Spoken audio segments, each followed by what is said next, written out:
sun rays and Earth's surface. Is there any relation between sun rays and the Earth's surface? So here we know that surface of the Earth, it is heated by the sun rays received on the Earth. That means insolation received on the Earth is the reason for making the surface heat. So Earth's surface becomes heat by the insolation. Which one? Insolation. And this insolation received on the Earth depends on the surface of the Earth. It depends on surface of the Earth. How is the surface of the Earth? It is not uniform. We find different landforms, plateaus, plains, mountains. So what we see, mountains are at a higher place than the plains. So that means how is the surface of the Earth? It is not flat, right? So temperature, that is what we call heat on the Earth. How the heat of the Earth is measured? What is that? Temperature. Okay. So temperature on the Earth's surface is not same, because the surface of the Earth is not flat in all the places. Earth's surface is not uniform. Second is the spherical shape of the Earth.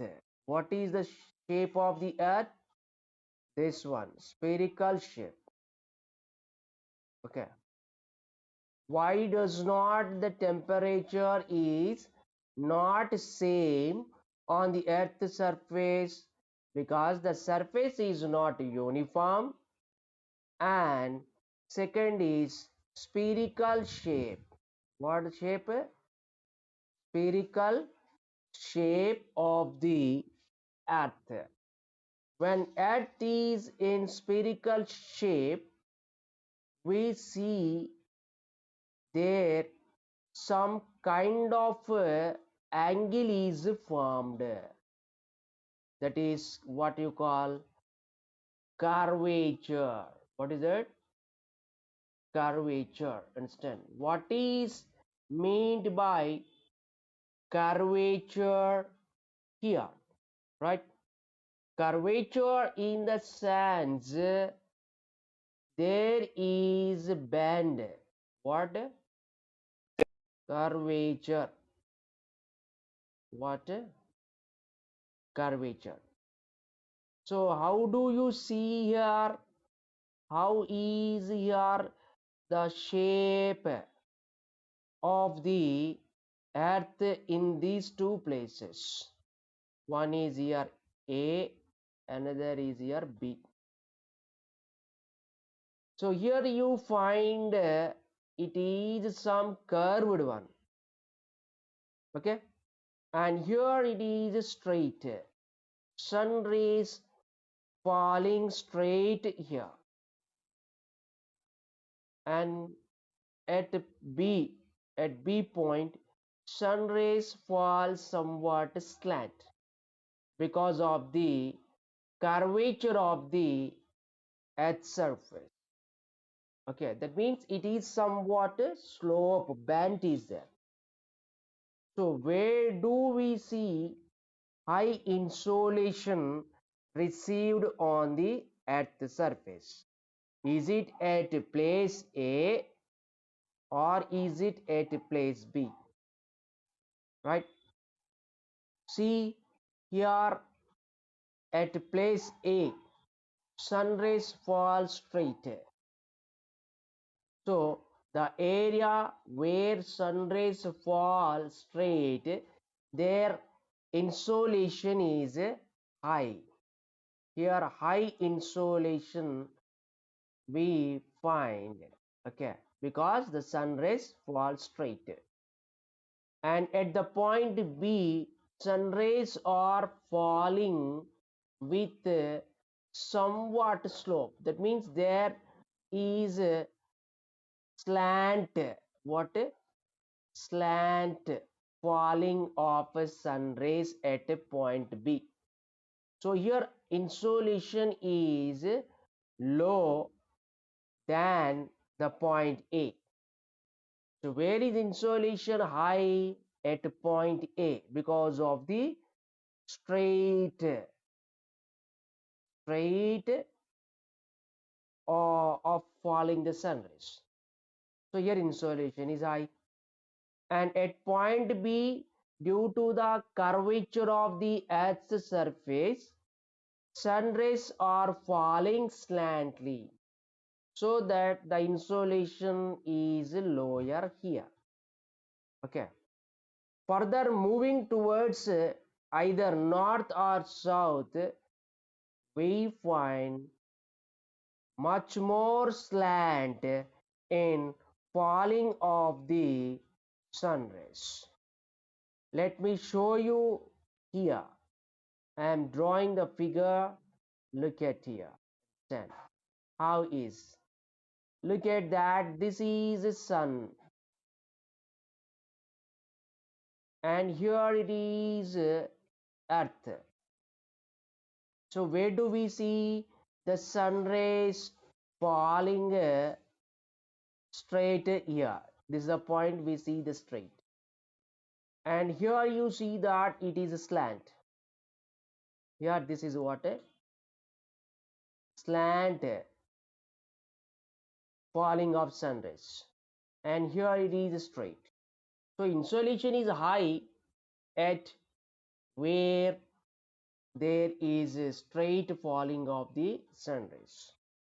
So this curvature nature of the earth we call here angle of incidence. What we call angle of incidence. Angle of incidence is lower at this point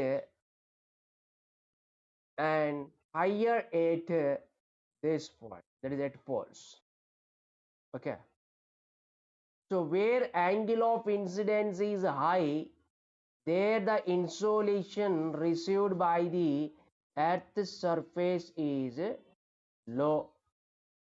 Okay, earth surface is, this is our earth, here north pole and south pole, and here we find sun rays are falling. Sun rays fall here straight, so that this is the place we find high insolation, right? And here you see that there is somewhat slant at north and south. So there the insolation is low. Hence we says north pole and south pole are cold. And here where we find equator, there the sun rays are falling straight vertically, there it is high temperature. Understand? So moving from equator to north pole or to the south pole, the temperature which comes by the insolation, temperature recorded at equator is greater than the temperature recorded at a north pole and a south pole. Okay, so this is the reason for unequal distribution of temperature on the Earth surface. So what is the factor influencing the temperature on the Earth surface? That is angle of incidence. Which one? Angle. Understand? That means due to the curvature nature of the Earth, understand, their angle is formed, and that is called angle of incidence. Understand? Which one? Okay. So due to the angle of incidence, there some places. So where do we find a high temperature? Where the angle of incidence is low. Okay. Where do we find a low temperature? Where the angle of incidence is high.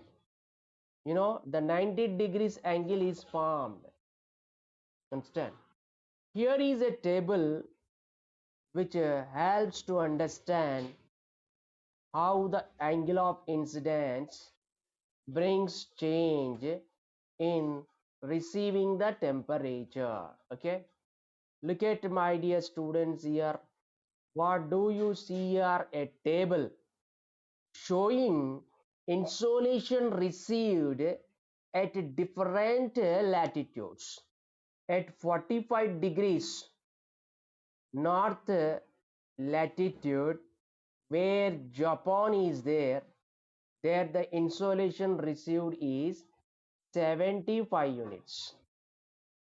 And at 66 and off, either Arctic Circle or Antarctic Circle, there the insolation received is 50 units. Okay. And at 90 degrees, either north or south, the insolation received is 40 units. And insolation received at equator, that is 0 degree latitude, it is 100 units. So where do we find high insolation? That is at equator. Where it is? Equator. Where do we find low insolation? That is either North Pole or South Pole, because the angle of incidence is varying in all these latitudes. Okay, the angle of incidence at equator is 0, so that there the insolation is 100 units. The angle of incidence at North Pole or South Pole is what to call 90 degrees instead. So there the temperature, that is insolation received, is low, that is 40 units instead. So here the temperature received on the surface of the earth depends on the angle of incidence, where it depends on angle of incidence instead. So this is the chart. The table given here tells clearly that there is relationship between angle of incidence and the temperature. Okay, so the amount of energy received on the earth's surface is different due to the angle of incidence. Understand? So here this is one thing, and another point here, this I want to show in a world map. Look at here, this is a world map.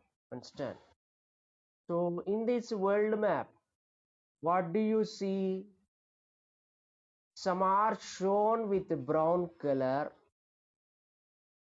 yeah, and some are shown with red, yellow, light green and blue. There is index given here. Okay, What is the index given below the map? Here you look at. This is where is blue color on the world map. There the temperature is 2.5. How much it is? 2.5 degree Celsius per square meter it is. Okay, per square meter. And where there is red color, there it is 8.8 Celsius per square kilometer. Understand? So here in this map you can identify that at equatorial region, this is the equatorial region. I am drawing the two lines. Look at here, this one, where this. Okay, here we find sun rays falling straight, and at this place which I am showing with a yellow color, on at north pole near or south pole. Okay, there the sun rays fall slantly due to the angle of incidence, so there the temperature is low. Okay, so what is the factor here influencing the temperature? Angle of incidence. Which one? Angle of incidence. Okay, so one of the factor which decides the temperature on the earth's surface is angle of incidence. Which one? Angle of incidence. Okay, and here one important point is there, that you will get surprised that how the atmosphere is heated here. Okay, how the atmosphere is heated. So here atmosphere is heated by the heat radiated from the earth's surface. Look at here, this is the surface of the earth. Which one? Surface of the earth. Okay, and what is there here? This is atmosphere. What I am showing, it is atmosphere. Okay, so when sun rays fall on the earth's surface, atmosphere does not becomes heat. Okay, let me show you here. Sun rays are reaching the earth's surface. Okay, so what is heated first here? It is earth's surface, not the atmosphere. Sun rays first heats the water earth's surface. Okay, and this earth, after becoming heat, the excessive heat of the earth, excessive means when earth receives much more heat, so the much heat received by the earth is radiated into the atmosphere, then atmosphere becomes heat. It's very important point. Atmosphere becomes heat by the radiation of the earth, so the heat radiated from the earth is called a terrestrial radiation. Here it is written. What is that? Terrestrial radiation. It is different from solar radiation. Solar radiation is energy emitted from the sun. Terrestrial radiation means energy emitted by the earth. That means, in other words, we can say that the earth reflecting the excessive heat into the atmosphere. So atmosphere becomes heat by the radiation of the earth, that what we call terrestrial radiation. So due to the terrestrial radiation, atmosphere becomes heat. Understand? Atmosphere is heated by the terrestrial radiation or not. Look at here. What do you see here? It is our earth. Understand? So we know that atmosphere is consisting of several layers. Understand? So here, look at here, this is the surface of the earth. Here the temperature recorded is high. Okay, then the temperature recorded on the top of the hills. Top of the hills. I think you have identified when you reach to certain higher places, you might have found it is cold. Some cold wind is blowing. Have you identified or not? Yes. On the top of the hills, we find it is cold than the place of the earth's surface. If you stand here on earth's surface, you feel it is somewhat hot. Okay, somewhat hot. If you stand on the top of the hill here, there you find somewhat cold. That means moving from earth's surface to the higher area in atmosphere, temperature decreases. Understand? Temperature decreases because you know atmosphere is heated by the terrestrial radiation, not by the sun. Okay, so sun rays first heats the what earth's surface, then the heat received by earth is reflected into atmosphere, so that atmosphere becomes heat. Okay, so how does the atmosphere becomes heat? It is by the terrestrial radiation.